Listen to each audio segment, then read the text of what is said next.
이재명 민주당 대선 후보의 공직선거법 위반 사건 파기환송심 첫 공판일이 지정됐습니다. 국민의힘은 오늘 오후에 최종 대선 후보를 선출합니다. 대선을 한 달 앞두고 요동치고 있는 전국을 좀 짚어보겠습니다. 더불어민주당 법률위 부위원장 장현주 변호사 그리고 전 국민의힘 대변인인 송영훈 변호사 두 분 모셨습니다. 어서 오세요. 네. 안녕하세요. 이재명 후보 파기환송심 공판 일정이 벌써 잡혔더라고요. 이것도 좀 이례적으로 빠르게 진행되는 분위기인 건가요? 그렇죠. 일단 아시다시피 목요일 오후에 그 대법원에서 파기환송심을 해서 사건을 서울 고등법원으로 돌려보냈습니다. 그리고 이제 재판부가 7부에 배당이 됐고요. 그리고 어제 5월 15일 오후 2시로 공판 기일이 잡히고 이 부분에 대해서 뭐 집행관 송달까지 했다라는 지금 사실이 알려지고 있는 상황입니다.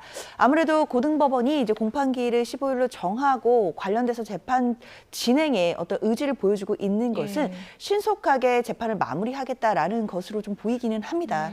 그런데 제가 이제 우려되는 부분은 물론 재판 절차에서 신속하게 재판이 진행되는 것 이것도 하나의 보호 이익이라고 할 수 있겠지만 그에 못지않게 중요한 것은 재판 절차에서의 그 당사자들의 방어권이 보장되는 것 그리고 절차적인 정당성이 보장되는 것 그리고 실제 진실이 제대로 밝혀지는 것 이것도 마찬가지로 굉장히 중요한 이익이거든요. 그런 부분들이 사실상 매몰되고 지금 너무 신속하게만 재판을 해야 된다라는 부분에만 좀 집중되고 있는 것은 아닌지 이런 부분에서는 재판부가 균형을 맞춰야 된다라는 생각 듭니다. 네, 소송 서류를 지금 뭐 우편도 아니고 인편으로도 전달했다고 하던데 이건 뭐 재판부에서 어떤 의지를 보인 건가요? 신속하게 하겠다는 거죠. 그러니까 이 사건이 항소심에서 대법원으로 올라갔을 때도 상고기록 접수 통지서가 과연 정상적으로 송달이 되느냐에 관해서 논란이 있었고 1심에서 항소심으로 넘어올 때도 그랬습니다. 그런 것을 법원이 알고 있기 때문에 송달에 관해서 논란이 생기지 않고 또한 송달이 되지 않아서 지연되지 않도록 통상적인 방법인 우편 송달 외에도 집행관 송달도 병행을 하겠다는 것이죠. 이것은 공판 기일의 진행과도 중요한 관련이 있는데 우리가 형사소송에서 첫 번째 공판 기일은 피고인에게 소환장이 도달한 때로부터 5일 이상의 간격이 있어야 됩니다. 형사소송법에 명문의 규정이 있거든요. 그러니까 5월 15일에 첫 공판 기일이 적법하게 열리기 위해서는 5월 9일까지 이재명 후보에게 소환장이 송달이 되어야 됩니다. 그 송달이 되지 않을 가능성까지 고려해서 집행관 송달까지 법원이 동시에 지금 시도를 했다. 이렇게 보시면 될 것 같습니다. 네, 소환장 그 수령이 바로 될 것인가 이 부분과 관련해서도 이제 국민의힘 쪽에서는 또 지연 작전을 펼치는 게 아닌가 이런 얘기를 또 하고 있잖아요. 어떻게 될 거라고 보세요? 사실 지연 전략이다라고 보는 것은 저는 국민의힘의 시각에 불과하다고 생각이 들고요. 이재명 후보도 다른 국민들과 마찬가지로 재판을 받는 피고인 신분이라면 사실상 보장받을 수 있는 방어권은 당연히 동등하게 보장받아야 된다고 생각합니다. 이재명 후보라서 특혜를 받는 것 이것도 용납될 수 없겠지만 이재명 후보이기 때문에 방어권이 침해된다. 이것도 납득하긴 어려울 겁니다. 그렇기 때문에 관련돼서 지금 파기환송심이 공판기일도 정하고 뭐 집행관 송달을 통해서 소환장까지 송달한다라고 하는데 뭐 송달이 된다라고 하더라도 일단 5월 15일에 공판기일이 열릴 수 있을지는 좀 더 지켜봐야겠다라는 생각도 듭니다. 이것이 그냥 지연 작전이다 이렇게 볼 것이 아니라 5월 15일이다라고 한다면 이미 후보자 등록이 마감되고 공식 선거 운동 기간이거든요. 이재명 후보로서는 5월 15일에 아마 선거 운동과 관련된 일정 있을 것이고 뭐 예를 들면 뭐 TV 토론이라든지 이런 부분들이 정해지게 된다라고 한다면 공판기일이 제대로 진행될 수 있을지는 그때 상황을 좀 봐야 될 것 같습니다. 만약에 안 나가면 어떻게 되는 거예요? 안 나가면은 법원이 공판기일을 한 번 더 진행하게 되고요. 공직선거법에 보면은 이 선거 사건에 관해서는 특례 규정이 있어서 두 번째 공판기일에도 피고인이 출석하지 않으면은 피고인 없이 걸석 재판으로 공판기일 진행이 가능합니다. 그렇기 때문에 재판부로서는 지금 만약에 이재명 후보가 출석하지 않는 경우에도 어떻게 할 것인지에 대한 생각을 하고 있을 걸로 보여요. 그리고 방어권 얘기를 하셔서 제가 조금만 덧붙이면 이 633 원칙이라고 하는 것은 각 심급별로 그러니까 1심은 6개월, 2심, 3심은 각각 3개월 이내에 재판을 마쳐야 한다라는 의미만 있는 것이 아니고 선거 사건에 관해서는 1, 2, 3심을 통틀어서 1년 안에 다 끝내야 된다라는 의미가 분명히 있는 겁니다. 그런데 이재명 후보의 이 선거법 사건은요. 지난 대선에 관련된 거예요. 그 백현동 발언은 2021년 10월에 했고 골프 발언은 2021년 12월에 했습니다. 그런데 1심이 무려 799일이나 장기화돼서 앞쪽에 6.3은 6.3이 아니라 27-4가 됐다. 그래서 매우 충분하게 이미 방어권을 보장받아온 상태다라는 말씀을 덧붙였습니다. 이미 몇 년을 끌지 않았냐. 국민의힘에서는 그렇게 주장하는 거거든요. 사실 그 부분에서 민주당도 이야기할 부분이 있는데요. 예. 그러니까 1심에도 사실상 치열하게 사실관계가 다 터진 사건이고 심지어 1심은 유죄였지만 2심에서는 전부 무죄가 선고가 됐습니다. 그렇다면 법조인인 판사가 보기에도 이 사건이 유죄인지 무죄인지가 명확하지 않다는 것 아니겠습니까? 이렇게 극명하게 1심, 2심의 결과가 달라졌다라고 한다면 대법원에서는 관련돼서 심리를 좀 더 충실했어야 되는 것이 아니겠느냐라는 아쉬움이 남습니다. 예. 그렇기 때문에 민주당 입장에서는 대법원 전원 합의체가 회부된 지 9일 만에 신속하게 선고한 것, 이건 신속 재판이 아니라 졸속이 아니겠느냐, 이런 이야기, 이런 지적할 수밖에 없는 것입니다. 대법 판단 나오고 하루 만에 고법으로 보냈거든요. 그만큼 이제 빠르게 진행하겠다. 이런 의지는 지금 일정에서 엿보이는데 대선 전에 이게 파기환송심 결론이 나올까요? 나올 수 있습니다. 예. 가능은 해요. 왜냐하면 5월 15일에 공판기일이 정상적으로 진행이 된다면 예. 이 파기환송심이라고 하는 것은 대법원에서 이미 유무죄에 관한 결론을 내서 내려보낸 겁니다. 그리고 법원조직법상 하급심이 상급심의 판단에 기속되거든요. 예. 그러니까 유무죄를 바꿀 수 없습니다. 그리고 양형에 관해서는 2015년에 나온 대법원 판례가 있어요.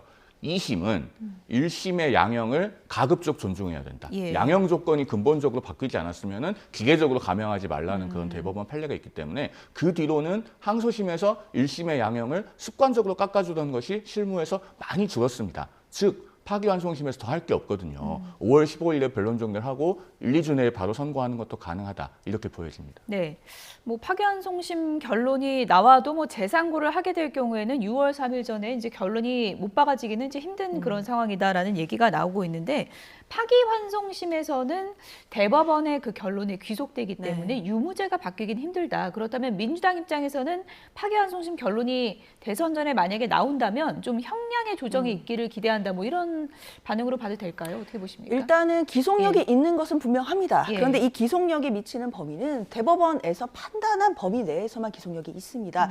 그러니까 대법원에서 파기환송 결정을 내리면서 판단하지 않은 부분에 대해서는 기속력이 미치지 않는데요. 예를 들면 그럼 어떤 걸까요? 뭐 증감법과 관련된 부분입니다. 예. 뭐 증인감정법상 사실상 나와서 선서하고 말했던 증인들에 대해서는 관련돼서 뭐 위증죄나 이런 부분이 아니다라고 한다면 사실상 불이익한 처벌을 받지 않는다 해서 이 형사처벌이 적용되느냐의 문제를 항소심에서는 이재명 후보 측에서 다퉜었거든요. 예. 그런데 항소심 법원이 이 부분의 주장을 받아주지는 않았고 항소심에서는 사실상 전부 무죄가 나면서 검찰 상고 사건이었기 때문에 이 부분은 대법원 전원합의체에서 제대로 다뤘다라고 보기는 어렵습니다. 그렇다면 항소심에서 뭐 증감법이라든지 또는 양형과 관련해서도 새로운 양형 증인을 추가한다든지 아니면 예. 새로운 사실관계나 새로운 증인들이 있게 된다라고 한다면 충분히 파기환송심에서도 기속력을 넘어서는 부분에서 다툴 부분이 있다라고 보여지고요. 예. 그럼에도 파기환송식이 만약에 대선 전에 선고가 된다라고 하더라도 예. 뭐 결과에 따라서는 당연히 재상고를 할 수 있는 상황이 되기 때문에 사실상 6.3 대선 전에는 관련된 판결이 확정되기는 어려울 것이다라고 보고 있습니다. 그래서요, 이제 이 부분이 쟁점입니다. 헌법 84조와도 이제 관련된 거죠. 만약에 이재명 후보가 당선이 된다면 이 재판, 또 나머지 재판 어떻게 되는 거냐 이 부분인데 민주당에서 지금 대통령이 되면 재임 기간에 재판 중지하는 그 개정안을 지금 발의했잖아요.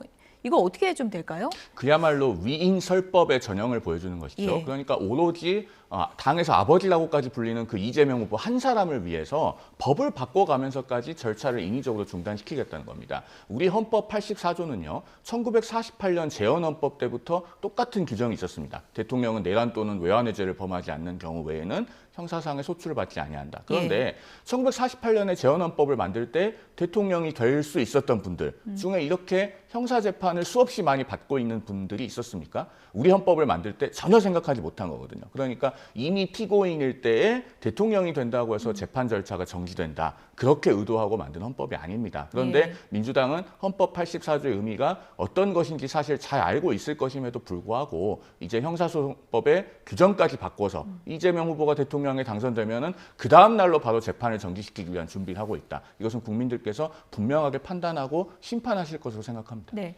뭐 일각에서는 이것은 민주당의 개정안 움직임은 뭐 한 사람의 너무 이익을 위한 법 아니냐. 이거는 좀 역풍이 불 수도 있지 않나 이런 또 시각도 있거든요.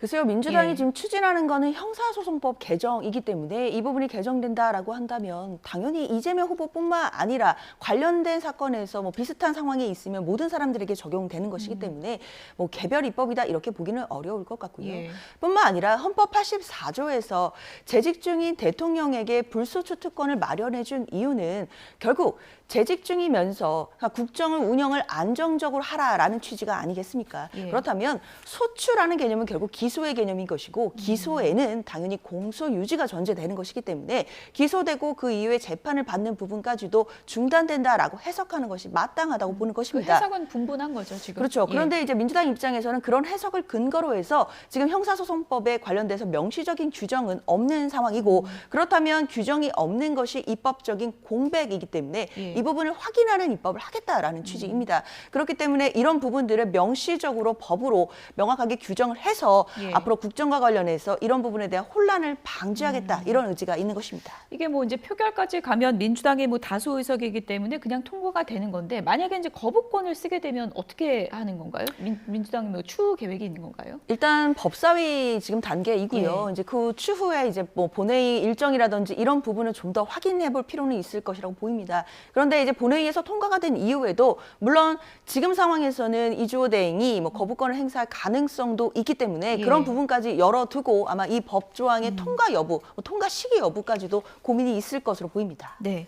어떻게 보세요? 만약에 이제 뭐 좀 예단하는 걸 수 있지만 통과가 될 경우에는 뭐 거부권도 가능한 시나리오라고 보십니까? 대통령이 제2 예. 요구를 하게 되면 국회에서 다시 의결할 때 3분의 2 이상이 필요하지 않습니까? 민주당도 그런 부분을 계산해서 이 법안에 대해서 아마 본회의 통과는 저는 바로 안 할 걸로 봐요. 다만 대선 직전에 하거나 예. 혹은 이재명 후보가 당선되면은 그 직후에 할 가능성이 저는 높다고 그렇군요. 봅니다. 그러면은 누구도 브레이크를 걸지 않고 이 법을 그대로 바꿔서 시행할 수 있어요. 그런데 이게 굉장히 심각한 문제가요. 예.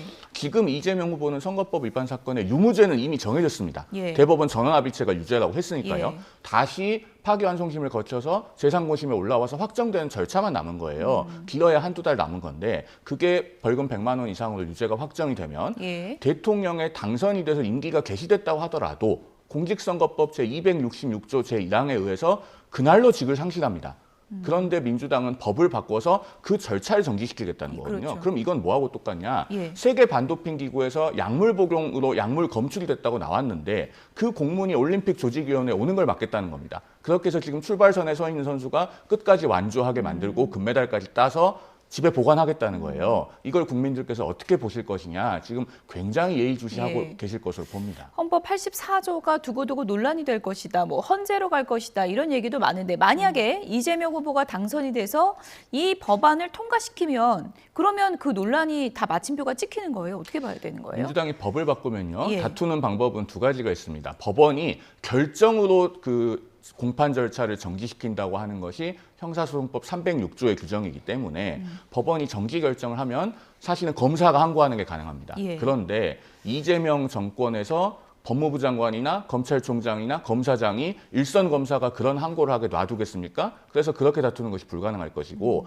다른 하나의 가능성은 이재명 후보의 여러 가지 재판에는 공동 피고인이 있습니다. 예. 예를 들면 대북송금 사건 같으면 이화영 부지사가 있고 위증교사 사건 같은 경우에는 위증을 했다고 1심에서 판단을 받은 공동 피고인 김모 씨가 있죠. 예. 그런 분들이 왜 이재명 후보의 재판은 정지가 되고 내 재판은 계속 진행이 되느냐. 이거 불공평하다. 불합리하게 차별 취급하는 법률이다라고 해서 헌법소원을 낼 수가 있습니다. 그렇게 되는 경우에는 헌법재판소가 판단을 하겠죠. 네. 어쨌든 뭐 여러 가지 경우의 수가 있는 것 같은데 헌법 84조 해석을 두고도 계속 논란이 될 것 같고요. 대선을 한 달 앞두고 이재명 후보 다시 또 사법 리스크가 이렇게 불거진 모양새인데 피습 모의 제보가 들어왔다고 하더라고요. 이거 무슨 얘기입니까? 그렇습니다. 지금 이재명 후보 측에서 관련된 내용들을 공식적으로 입장을 냈는데요. 예. 지금 계속해서 최근 들어서 이재명 후보에 대해서 피습의 모의가 있다라는 이제 구체적인 제보들이 입수되는 것으로 알려져 있습니다. 그렇기 때문에 지금 계속해서 이재명 후보가 경청 투어라고 해서 현장에 나가서 국민들의 이야기를 듣는 그런 이제 행보를 보이고 있는데 예. 그 과정에서는 당연히 국민들과 가까운 거리에서 스킨십을 나누고 또 접촉하고 이럴 수 있는 경우들이 있거든요. 그렇죠. 근데 그런 부분들이 지금 피습과 관련된 여러 가지 좀 제보들이 있는 상황이라서 경호 차원에서 조금은 어려워질 수 있겠다라는 것을 고지를 한 것이거든요. 그래서 뭐 일선 시장이라든지 이런 곳에서 시민들이나 국민들을 직접 만났을 때 생각하신 것보다 뭐 악수를 한다든지 뭐 스킨십을 못할 수 있는 경우들이 있기 때문에 아마 후보 측에서도 이 부분을 알린 것 같은데, 사실상 이재명 후보는 아시다시피 작년 1월에 실제로 피습을 당한 바가 있습니다. 사실 그때는 이제 살인 미수에 가까운 일이었기 때문에 당시도 굉장히 큰 충격이었고요. 그 이후에도 지금까지도 피습과 관련된 제보들이 들어오고 있는 상황이기 때문에 이 후보로서는 좀 사실 시민들과 국민들을 가까이 만나고 싶은 마음은 정말 크겠지만 이 부분에 대한 아쉬움을 삼키고도 지금 경호를 해야 되고 신변 보호를 해야 되는 그런 좀 안타까운 입장입니다. 예, 이재명 후보도 직접 또 글을 올리기도 했는데 경청 투어 이어가고 있는 상황이고 이제 공식 선거운동 시작되면은 정말 스킨십 운동 기간이잖아요. 근데 손을 못 잡아도 좀 이해해달라 이런 글을 올렸더라고요. 지금 그 이재명 후보의 페이스북에 올라온 내용을 보니까 대인 직접 접촉이 어려운 상황이다 이렇게 올렸습니다. 그러면 이제 대인 직접 접촉의 의미가 어디까지인지 좀 이재명 후보 측에서 분명하게 해줬으면 좋겠습니다. 그렇군요. 그리고 말씀하신 것처럼 작년 1월에 이재명 후보에 대한 피습 사건이 있었기 때문에 그런 불행한 정치인에 대한 테러는 절대로 다시 일어나서는 안 되겠죠. 지금 이재명 후보는 민주당의 후보로 확정된 뒤부터 의료경찰 경호를 받고 있습니다. 이 의료경찰 경호는 국무총리급이에요. 그리고 대법원장, 헌법재판소장, 국회의장 이런 3부 요인들과 동급의 경호를 받고 있습니다. 그리고 깨어있는 시간에는 사실상 24시간 밀착 경호가 된다는 것이 민주당 인사의 설명이거든요. 그렇기 때문에 만약에 이런 피습 제보가 정말로 있었다고 한다면은 경찰에 빨리 알려서 철저하게 수사가 되고 이런 불행한 일이 일어나지 않도록 해야 되겠다라는 생각이 들고, 다만 한 가지 덧붙이자면 이 공지가 나온 시점 때문에 이재명 후보나 민주당 측에서 상당히 의구심을 받을 수 있는 소지가 있습니다. 법원에서 집행관송달까지 하겠다고 한 마당에 이재명 후보가 직접 대인 접촉이 어렵다라고 했다면 인편 전달 그거 말씀하시는 그렇습니다. 건가요? 그렇다면 과연 공개적인 일정을 전혀 하지 않겠다는 것인지 여기에 대해서 좀 명확하게 하고, 나아가서 법원의 송달은 제때 정확하게 받도록 해서 이 불필요한 오해와 논란의 소지가 없도록 하는 것이 대단히 중요하다라는 말씀을 드립니다. 그러니까 대인 접촉을 못한다는 그 기준이 조금 애매할 수는 있겠네요. 아무래도 선거운동 하다 보면은 시민들을 만나지 않을 수는 없을 텐데 뭐 손잡고 포옹하고 그런 것만 안 된다 이런 의미일까요? 글쎄요, 이재명 후보 측 입장에서도 상당히 아쉬운 부분입니다. 지금 이재명 후보의 마음은 당연히 국민들 한 분이라도 더 손잡아 드리고 더 안아드리고 하고 싶은 상황 아니겠습니까? 그럼에도 지금 선거에서 본인에 대한 경호 문제 그리고 피습과 관련된 여러 가지 제보들 때문에 이 부분을 적극적으로 할 수 없는 것 상당히 아쉬울 수밖에 없는 상황이고요. 물론 구체적으로 어느 선까지 된다 이런 부분들은 아마 이제 경호를 담당하는 경찰과 좀 논의가 있어야겠다라는 생각은 드는데, 그만큼 작년 사건도 있었고 조심을 해야 된다라는 이제 부분 때문에 이런 결정이 나온 것으로 보이고요. 이 부분과 지금 파기환송심이 결국 뭐 집행관 송달까지 하고 있다라는 부분이 직접적으로 연결되는 것은 저는 정치 공세가 아닐까 생각이 듭니다. 대선을 한 달 앞두고 통합과 개헌을 키워드를 내걸고 한덕수 전 총리가 대선 출마를 공식화했습니다. 선언문에 어떤 내용이 담겨 있는지 먼저 듣고 오겠습니다. 새로운 정부는 한덕수 정부가 아닙니다. 좌우로 나뉘는 대신 오직 앞으로 나아가고 싶은 모든 사람의 정부, 바로 여러분의 정부입니다. 저는 이길 수 있는 경제 대통령이고 좌나 우가 아니라 앞으로 나아갈 사람이며 약속을 지킨 뒤 즉시 물러날 사람입니다. 저에게 가차없이 쓴소리 하시는 분들, 대선 과정에서 경쟁하시는 분들을 한 분 한 분 삼고 초려해 모시고 거국 통합 내각에 모시겠습니다. 국무총리라서 못한 일을 대통령의 힘으로 반드시 해내겠습니다. 그 말을 어떻게 믿느냐고 물으신 분들께 저는 제 말이 아니라 제가 살아온 인생을 보아달라고 말씀드리고 싶습니다. 네, 개헌과 그리고 통합 그리고 통상 문제 이 세 가지를 이제 키워드를 걸고 한 전 총리가 출사표를 던졌습니다. 이 키워드는 어떻게 평가하십니까? 저는 한 전 총리께서요. 예. 저런 출마 선언을 지금 하고 계실 때가 아니었다고 생각합니다. 자, 10월 3일에 있었던 비상계엄은요. 밤 10시 반에 갑자기 대통령이 계엄을 선포하면서 많은 국민들께 트라우마를 드렸습니다. 예. 우리 국민들께서 정말 평안하게 보내셔야 될 아주 보통의 화요일 밤의 평화를 깨뜨렸죠. 그런데 이번 주 목요일 밤 10시 30분에 어떤 일이 또 있었습니까? 최상목 경제부총리가 밤 10시 28분에 사표를 냈죠. 왜 그렇게 됐습니까? 불과 4분 뒤 10시 32분에 민주당 국회의원들은 국회 본회의장에 모여서 최상목 부총리 탄핵소추안을 상정하고 있었습니다. 이재명 후보에 대한 유죄 취지 파기환송 대법원 전원합의체 판결이 선고되니까 그날로 경제부총리에 대한 탄핵에 돌입을 한 거예요. 그런데 자, 한덕수 총리는 이렇게 될 줄 몰랐습니까? 본인도 여야가 합의해오면은 즉시 헌법재판관을 임명하겠습니다.로 끝나는 대국민 담화를 발표하고 그 다음 날로 민주당으로부터 탄핵 소추를 당해봤잖아요. 즉 대법원에서 이렇게 유죄 판결이 나오면은 민주당이 보복 탄핵에 나설 수도 있을 정도로 헌법 질서를 부정하는 세력이다라고 하는 것을 한덕수 총리 잘 알고 있기 때문에 이런 대행의 대행이라고 하는 상황이 초래된 것은 민주당의 책임이 물론 대단히 큽니다만은 예. 본인이라도 그 자리를 지키고 있음으로써 대행의 대행까지 가는 상황만은 막았어야 되지 않느냐. 저는 그런 아쉬움이 굉장히 크게 드는 출마 선언입니다. 일단 나오는 것 자체가 적절하지 않았다 이런 이제 말씀이신데 또 한덕수 전 총리 측의 입장도 전달을 해드리면 이제 계엄의 절차적 문제를 계속해서 지적해왔다라면서 윤석열 전 대통령과는 이제 거리를 계속 두는 입장입니다. 그런데 이제 어제 그 영상을 다시 보여주시면 초록색 넥타이를 메고 네. 있었어요. 네. 빨간색은 피했습니다. 초록색을 메고 그런데 그 뒤에 있는 의원들 따라온 의원들은 또 친윤 의원들이었어요. 어떻게 보십니까? 그렇습니다. 예. 사실 넥타이의 색깔에 대해서도 좀 많이 회자가 됐던 것 같은데요. 뭐 출마 선언을 할 때는 녹색이었고 그 전에는 이제 유독 보라색 넥타이를 많이 한다라는 이야기도 회자가 됐었거든요. 예. 그러니까 보라색이라는 것은 빨강과 파랑이 섞일 때 보라가 되는 것이기 때문에 그러니까 본인이 뭔가 진영을 합쳐서 통합할 수 있는 적임자다 이런 부분들 그러니까 진영에 치우치지 않겠다 이런 부분들을 좀 보여주려고 하는 것 같다라는 예. 생각은 듭니다. 그런데 사실 뭐 넥타이 색깔이 어떠한들 국민들이 뭐 그것을 보시고 판단하시겠습니까? 결국 한덕수 전 총리는 윤석열 전 대통령 정부에서 2인자 역할을 했던 사람이고 계엄에 대해서 법적 책임이 있는지 없는지 뭐 이런 부분은 뭐 따져보고 변론으로 한다라고 치더라도 정치적인 책임에서는 자유롭다라고 보기는 어려울 것 같습니다. 그럼에도 사퇴를 하면서 권한대행의 책임을 내려놓고 더 큰 책임을 지겠다라고 말씀을 하셨거든요. 권한대행의 책임도 제대로 지지 못하면서 어떻게 더 큰 책임을 지겠다라는 것인지 저는 국민들께 이 자체가 예의는 아니다라는 생각이 들고 통합 이런 부분을 강조하겠지만 예. 결국 그 뒤에 있는 친윤 의원들이라든지 아니면 윤석열 전 대통령의 그림자가 계속해서 국민들께는 보여질 수 있기 때문에 예. 이 부분을 넘을 수 있느냐 이 부분은 저는 좀 회의적으로 생각이 듭니다. 네, 뭐 국민의힘 내부에서 이제 송영훈 변호사처럼 나오는 취지가 뭐 적절하지 않다라고 비판적인 시각을 갖고 있는 분들도 있고 또 유력하고 경쟁력 있는 대권 주자다 이렇게 또 보는 시각도 있고 엇갈린 시각이 있다는 점을 제가 이제 말씀을 드리겠는데요.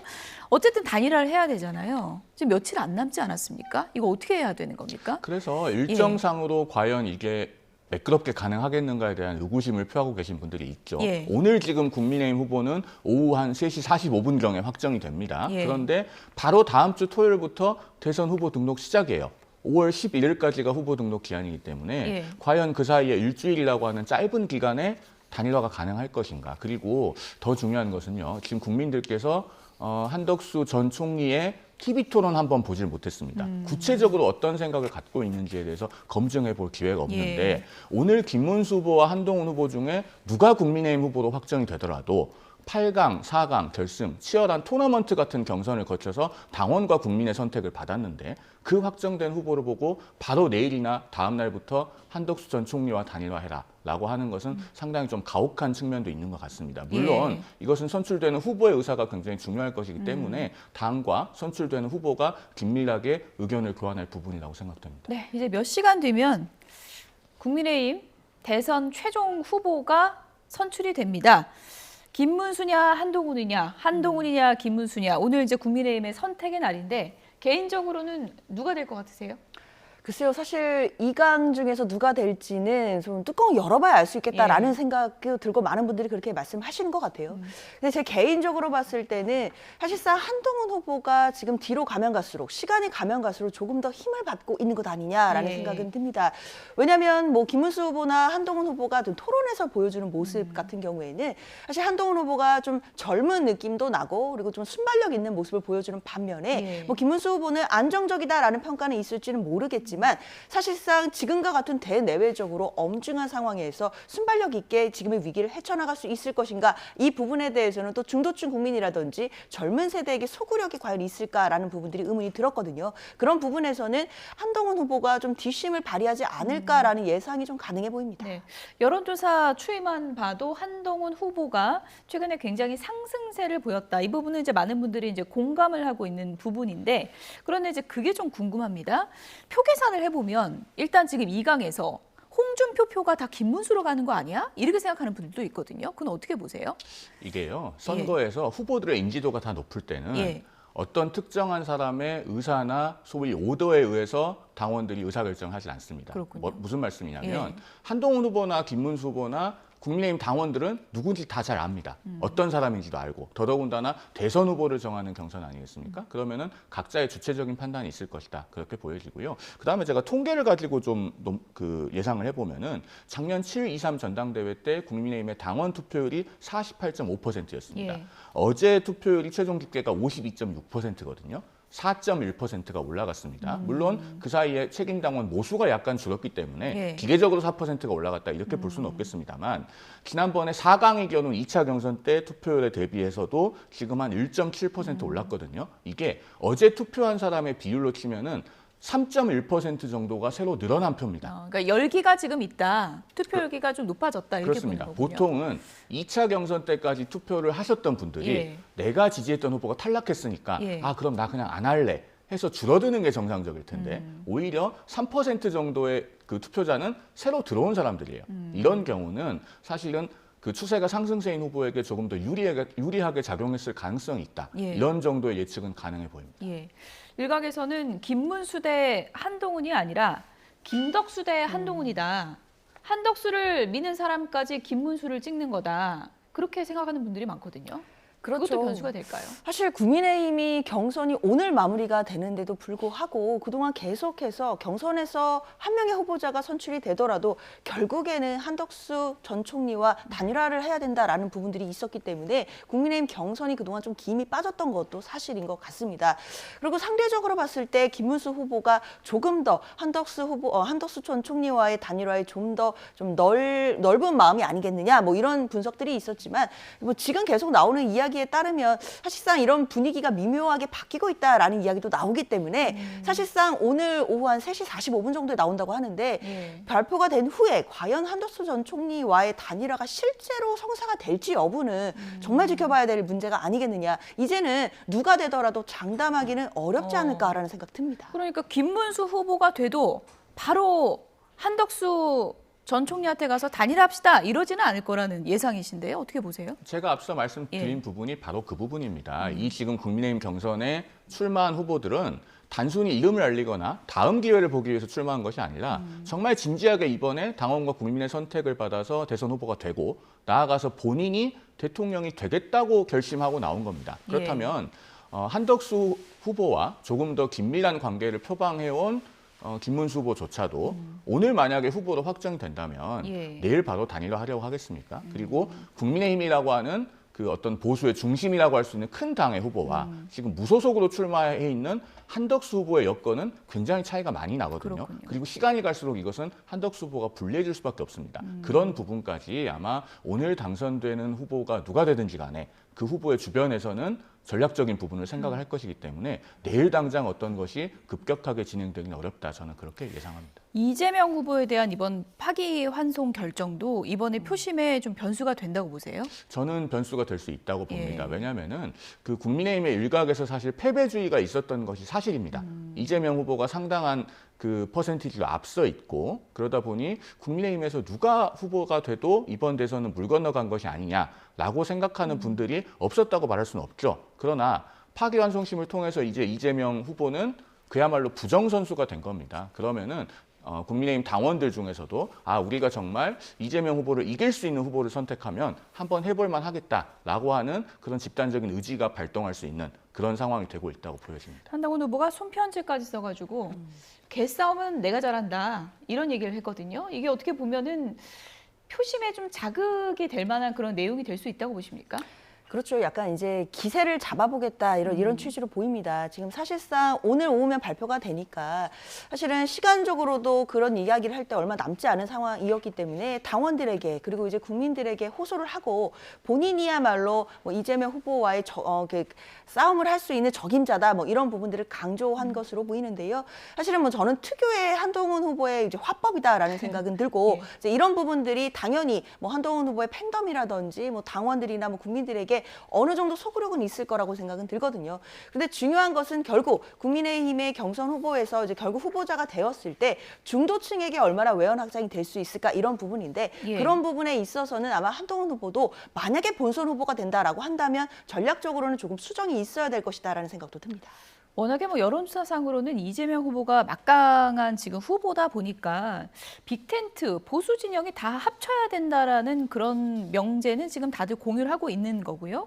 오세훈 시장이 한덕수 전 총리도 만났고 이준석 후보도 만났고 이렇게 후보들을 만나면서 좀 가교 역할이요. 이렇게 빅텐트를 치는 가교 역할을 할 것이다. 이런 또 예상도 있던데 그건 어떻게 보세요? 어느 정도까지의 가교 역할을 할 수 있을지는 사실 좀 불확실해 보입니다. 왜냐하면은 오세훈 서울시장은 불출마 선언을 한 이후에 국민의힘의 경선 주자들을 두루 다 만났습니다.